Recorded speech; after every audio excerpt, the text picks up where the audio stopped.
Hello from Toronto. Dito na naman ako. Mag-aani tayo ng ating mga lilies for our flower vase. Tingnan natin yung ating mga lilies. Ayan, meron tayong mga tumubo at patubo pa lang.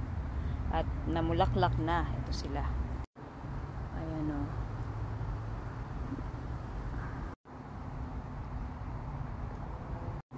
Mukhang makulimlim ang langit at mukhang uulan. Bago mabasa ang mga dahon niya, gusto ko na siyang anihin para sa aking indoor flower vase.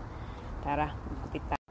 Ayan yung ating ampalaya. Tapos may kamatis na naligaw doon, no? Ano yan? Yan, damo yan. Ito na ang ating last season ng ating mga lilies. Kaya ating pag-i-enjoy na. Gugupitan na natin sila. Ang bango nila para sila sampagita at kalachuchi na pinagsama. Ayan o, ganda nila o. Ito lalo na oh. Ang ating mga late bloomer lilies. Ayan, may palabas pa.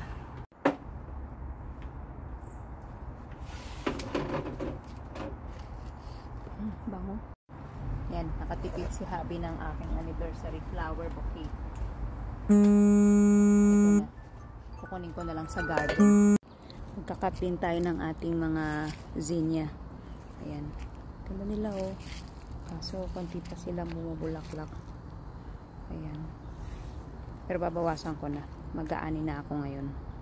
Mag-aano na ako ng cut flowers ko para ma-enjoy na natin sa loob ng bahay as well ang ating mga flower. Ito, yung isa pa nating lily na late bloomer. Ganda yellow.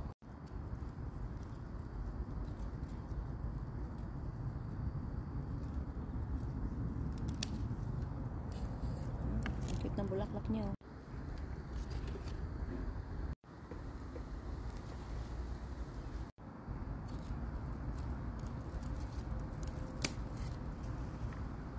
Nice flowers. Another red one. Lagyan natin dyan. Yan ang ating flower bouquet for today. Lagyan na natin sa flower base.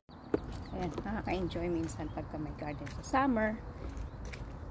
Mag-aani tayo ng mga flower for bouquet natin. Tara, lagyan natin sa flower base.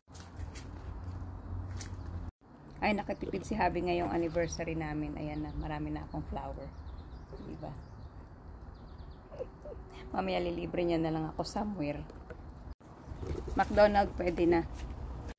Okay. Ayan, tara. Lalagay ko muna ito sa flower base. See you later. Ito na ang ating flower vase for today. Ang ating mga zinnia at ang ating magaganda at mababangong mga lilies. Let's enjoy!